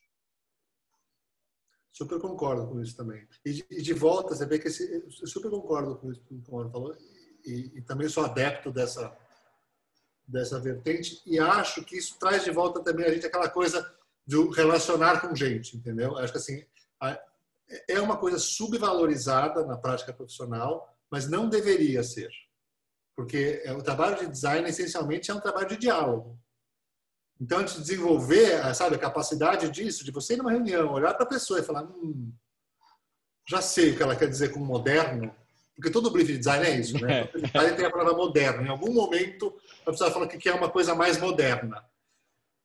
Às vezes, eu já fiz reunião, por exemplo, que era isso. Era uma senhorinha que ela falava que era uma coisa mais moderna. E ela tinha um puta relógio dourado. Eu falei, então, às vezes, no fim das contas, a gente desenvolver essa capacidade de conversar, de escutar, de entender, de olhar, é uma coisa super importante profissionalmente. E moderno é um clássico, né? Tem que ser moderno. Isso assim, se vocês, aliás, é isso, toda apresentação que vocês forem fazer, vocês incluem em algum momento, olha como ficou moderno. Isso é moderno. Isso sim, isso é uma dica prática.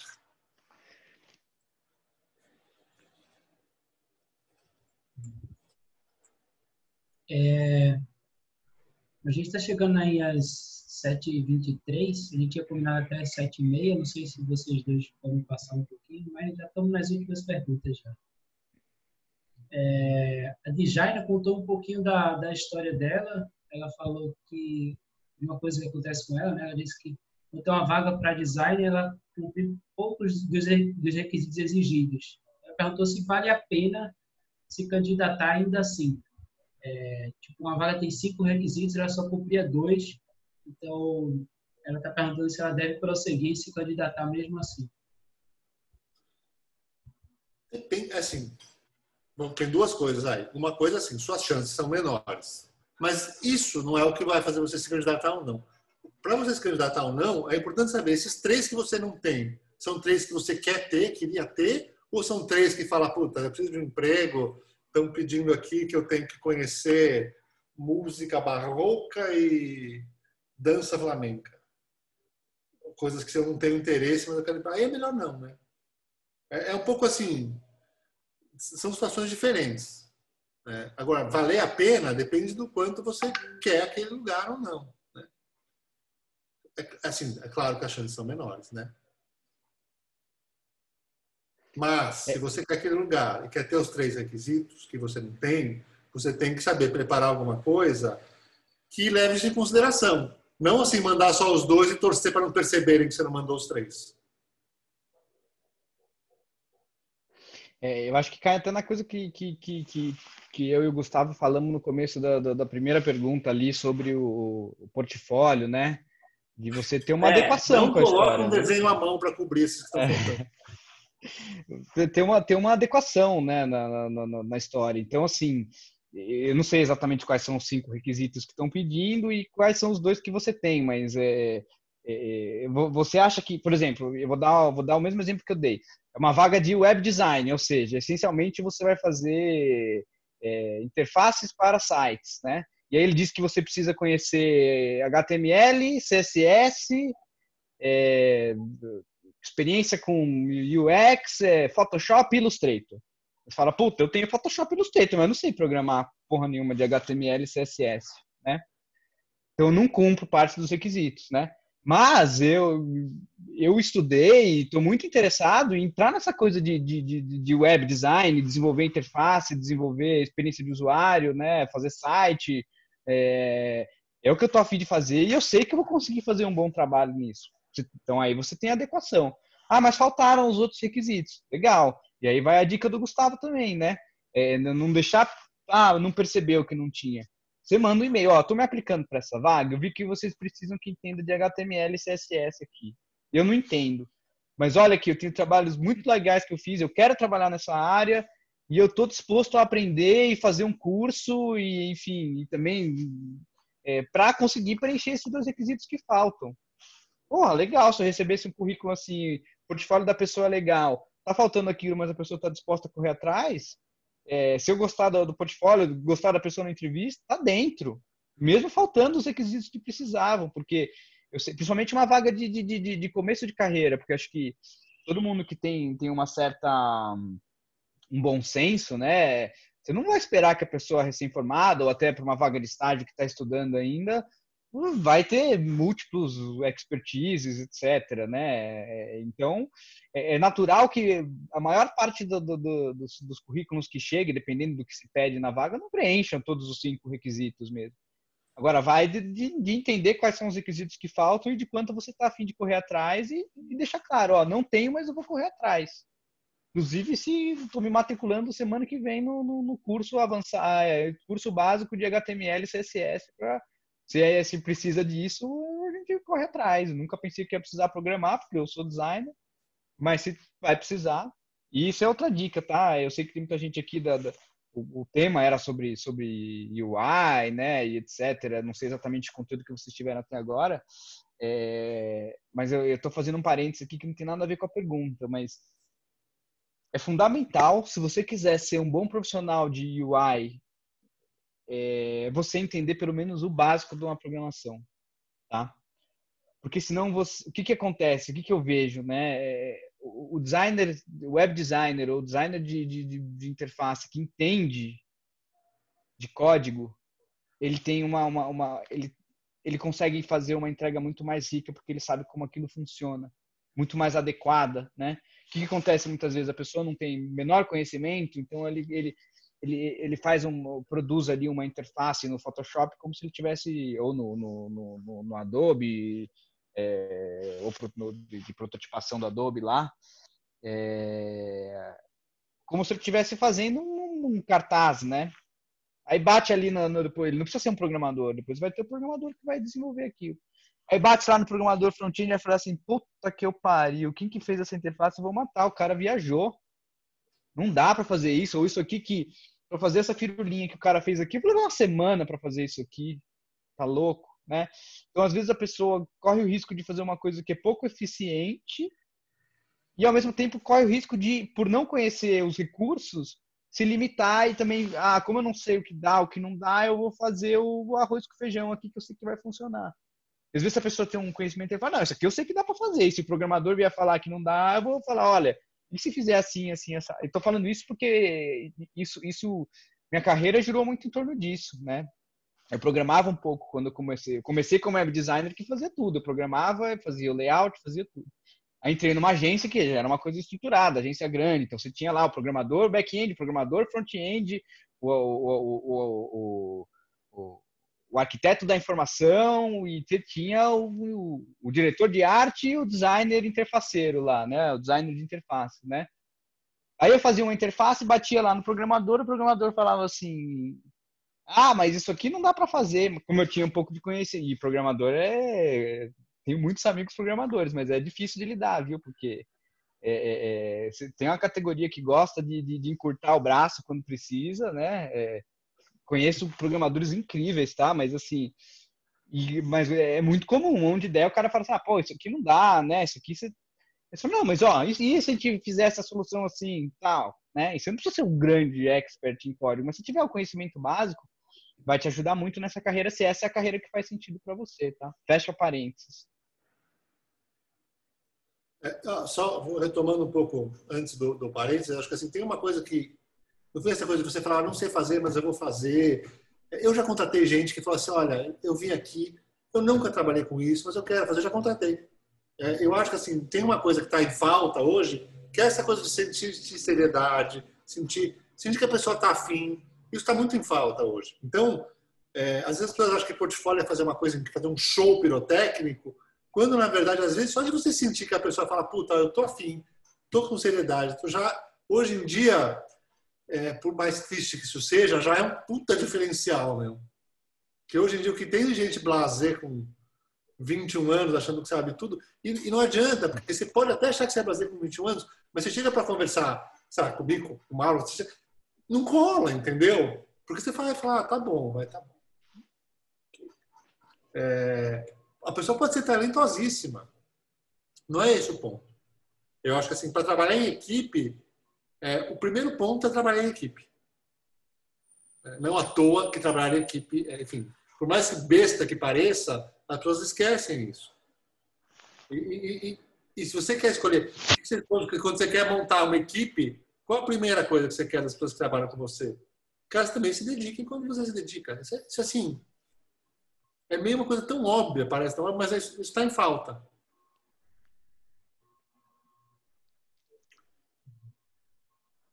A gente já deu uma passadinha aqui do horário. Vou fazer então as últimas 3 perguntas. Não vai dar para responder todas, mas vou fazer aqui as do Paulo, pelo menos. Ele mandou 3 perguntas em sequência, né? Ele perguntou alguns dos rituais diários que o Gustavo utiliza para soltar a imaginação no momento de criar e como que ele definiria o design na forma de pensar, além também ele também perguntou se todo trabalho que é feito na Rex tem a intenção de ser premiado. Bom, para mim, design, assim, eu demorei um pouco para formular, mas para mim tem 2 coisas que eu acho que são fundamentais com a minha definição de como eu vejo design. Primeiro, que todo projeto de design ele é um diálogo. Ele não sou eu falando sozinho. É um diálogo meu com o projeto em si. E quando eu falo do projeto, ele envolve uma série de coisas. Envolve as características do projeto, né? As coisas objetivas do projeto. Envolve quem está pedindo, envolve para quem que envolve todo esse... Então, cada projeto é um diálogo. E cada diálogo é feito de um jeito. Então, isso para mim é uma definição.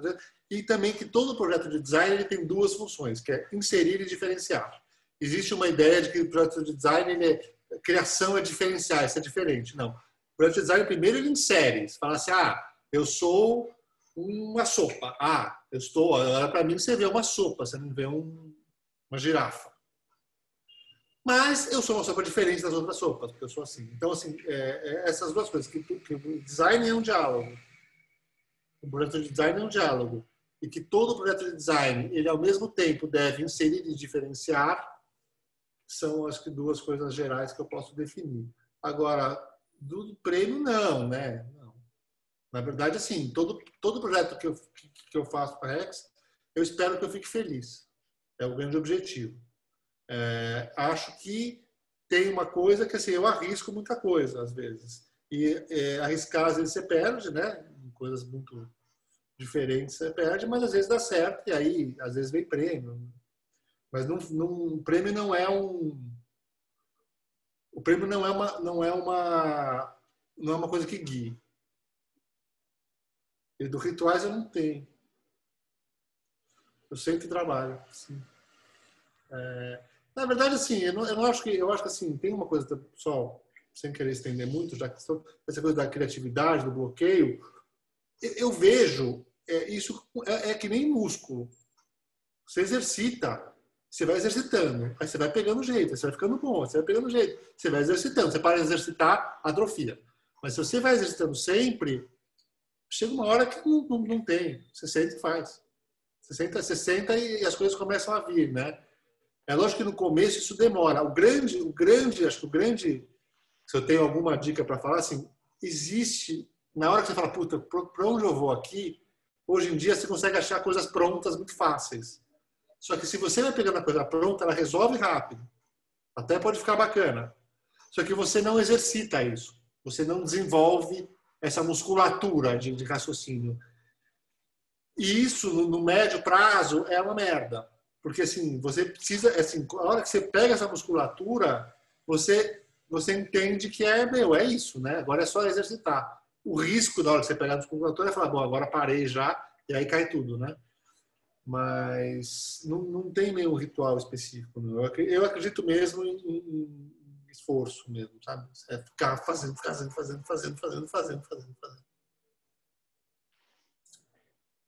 Mas sem graça. Eu acho que esse lance do ritual, né? Acho que quem está começando sempre tem muito essa mística de que o pessoal mais experiente tem um jeito mágico ali de ter grandes ideias e vai fazer ali a meditação e depois isso vai dar uma iluminação, mas trazendo um pouco pro meu dia a dia aqui, eu acho que o maior é se livrar dos bloqueadores, né? Eu acho que antes de qualquer coisa. E acho que o maior bloqueador é a coisa da procrastinação, né? Principalmente, por exemplo, no meu caso, no caso do Gustavo, que a gente não é nossa função não é só criar, né? A gente gera uma empresa também, a gente tem outras. Então, o que é um desafio para mim?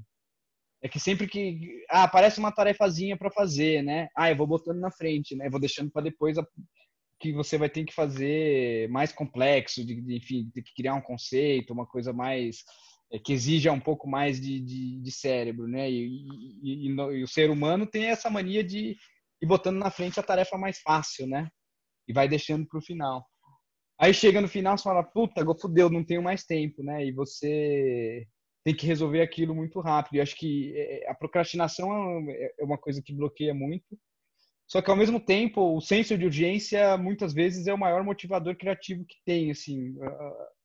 Muitas vezes, projetos que eu estava livre, fiquei tempão pensando, não saiu, né? E, às vezes, um negócio que, ferrou, você não tem tempo para fazer, vai ter que... a solução vem na pressão, né? Então, acho que a pressão, o prazo curto, é um dos melhores motivadores criativos que tem, né? Não sei se ativa um negócio no nosso cérebro de desespero, uma coisa até meio pré-histórica, né? De fudeu, tem um problema, vou precisar resolver e o corpo muda o jeito de operar. Mas acho que é um dos maiores motivadores criativos aí. Eu em cima, só completando, eu assim, uma coisa que eu aprendi a desenvolver comigo eu aprendi a colocar prazos urgentes, mesmo que não seja o prazo. Então, eu trabalho, todo projeto eu trabalho com prazo, assim, eu preciso fazer isso até tal hora, preciso disso até tal hora, preciso disso até tal hora, exatamente porque eu acredito que, assim, eu acho que tem a ver, sem querer entrar em neurociências, que não é minha área, mas eu acho que assim, tem a ver com concentração mesmo. Eu concordo com a da procrastinação. Eu acho que às vezes é muito fácil a gente não trabalhar concentrado naquilo. Às vezes quando tem urgência, você fala, bom, esqueça o mundo em volta, só estou com aquilo, só estou com aquilo, só estou com aquilo. E aí você se concentra e aí você começa a articular só a ideia, porque tem uma coisa do processo de design criativo, que no fim das contas, você tem que articular uma articulação de ideia que não existe ainda. Então você tem que começar a fazer o negócio girar, articular. Se você está distraído fazendo uma coisa, você vai articulando as coisas básicas. Você não entra no modo quase autista de começar a articular umas coisas diferentes aqui. Então essa coisa da urgência, da concentração é meio um grande segredo. Eu lembro que uma vez eu fiz uma entrevista de um cara que falou assim, o cara que vai fazer uma entrevista, ele falou assim, posso fazer uma pergunta, Gustavo? Dá para te assistir trabalhando? Eu falei, bom, tá. Se você não se incomodar de ver uma pessoa parada no computador o dia inteiro, dá. Eu achei tão engraçado. Eu falei, o que pensa que eu faço, né? O cara pensava que eu ia ficar assim, tipo... enfim.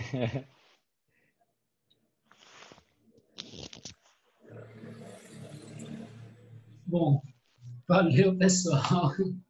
Acho que foi bem legal esse bate-papo aqui.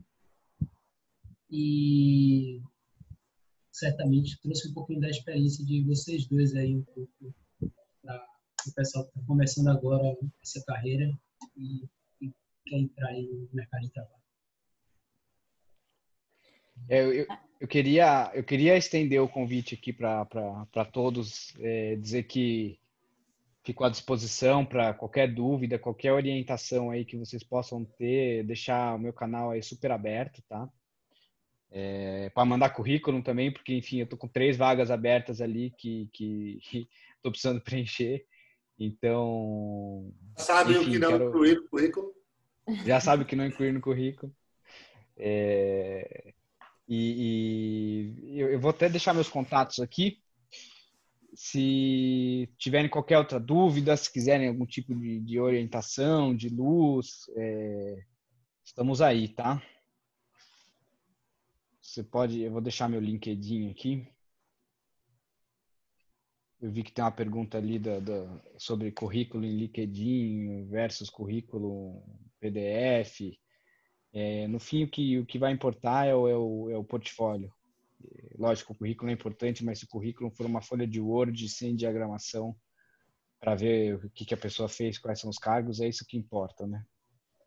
Essa coisa do currículo criativo, para mim, pelo menos, não pega muito, não. E aí vocês podem me encontrar aí nesses criativo, isso é uma coisa importante. Eu não sei de onde surgiu a ideia do currículo criativo, mas não invistam. Não invistam. A Jéssica está dizendo que detesta. Não, currículo criativo, eu não entendo de onde surgiu. Eu não entendo mesmo. Agora que você lembrou, mas eu estava pensando mesmo. Acho que o currículo criativo foi uma das piores ideias dos últimos tempos. Assim. Não, até porque a maioria não é criativo, né? Não, e às vezes a pessoa passa uma puta vergonha, né? É uma coisa que assim, dá vergonha alheia da pessoa de que ela está fazendo aquilo. Enfim. Eu nunca contratei ninguém por causa de um currículo criativo, mas já eliminei vários já. Né? Então, agora você falou, eu acho que pelo contrário, até pega mal até o currículo criativo. O currículo, sabe, que é muito... fica uma dica aí para vocês, esqueçam o currículo criativo, pelo menos nessa área, tá? Mas não, às vezes, sei lá, para uma área veterinária, sei lá, às vezes é uma coisa que o pessoal fala que é legal. Eu queria só falar uma coisinha só para minha mensagem final, é que assim, eu acho que tem uma coisa que eu acho que é muito importante, é lógico que quando você está na faculdade e você vai se formar, você precisa trabalhar, assim, existe a visão de que o importante é você entrar no mercado de trabalho. É mais que isso. O importante é você construir a sua carreira. E a carreira é uma coisa ampla, é uma coisa que você vai fazer da sua vida provavelmente mais qualquer outra coisa. Então, quanto mais vocês enxergarem que seu trabalho não é só o seu salário, o seu emprego, o seu status, o seu prêmio, sei lá o que for, que é uma atividade, que é a atividade que você mais vai fazer na sua vida, ter uma visão mais ampla do que é a carreira, que envolve tudo isso, melhor sabe? Você acaba menos pensando no curto prazo e mais pensando isso numa coisa da vida mesmo. Uma coisa mais motivacional e cósmica. Achei que eu precisava falar. Acho que era isso. Eu só queria agradecer também, em nome do Neo e da FOSP Júnior, pela presença de vocês aqui. Foi muito legal. Acho que a galera conseguiu tirar todas as dúvidas que tinha, boa parte delas, pelo menos. Eu, pelo menos, aprendi muito. Então, eu fico muito grata por estar aqui com vocês hoje. Acho que era isso. Mas foi bom. É bom quando os dois concordam, né? Porque às vezes você vai falar com a pessoa, como se você não acha, aí tem que ficar os dois sendo educados, né? Aí não rende nada. Porque você fala, é bom, é uma sorte para a conversa, quando no geral são visões que convergem na essência, né? Eu queria agradecer por vocês terem aceitado o convite aí, meio de última hora, a gente procurou por vocês, então obrigada por esse contato. Acho que foi muito legal e obrigada também por deixar os contatos, acho que o pessoal pode entrar aí e ver melhor o trabalho de vocês, que não deu para falar, os cases, que devem ser muitos, então acho que vale a pena. Acho que é isso, gente. Espero que o evento como um todo, que vocês tenham gostado. A gente está encerrando hoje, o pessoal entregando os cases, a gente vai passar para os palestrantes que vão fazer os feedbacks e depois a gente dá um retorno. Acho que era isso. Só falando, a gravação vai ficar disponível no YouTube da FAUSP Júnior. Beleza? Isso. E também Puta, eu não devia ter falado mal do meu ex-sócio.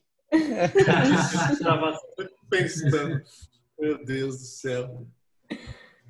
Sabe que eu fiz eu escrevo também, né? Por exemplo, o primeiro livro faz em 2004. Aí teve um clube do livro de design que discutiu o livro hoje. E aí eu falava, você escreveu aqui? Eu nem lembrava que eu tinha escrito. É duro, viu? Tem que tomar cuidado com essas coisas. Enfim. Vamos lá. Valeu. Beleza, então, pessoal. Boa noite, gente. Viu? Obrigado pelo convite. Imagina. E sucesso na carreira de todos vocês aí. Obrigada. Obrigada por ter aceitado.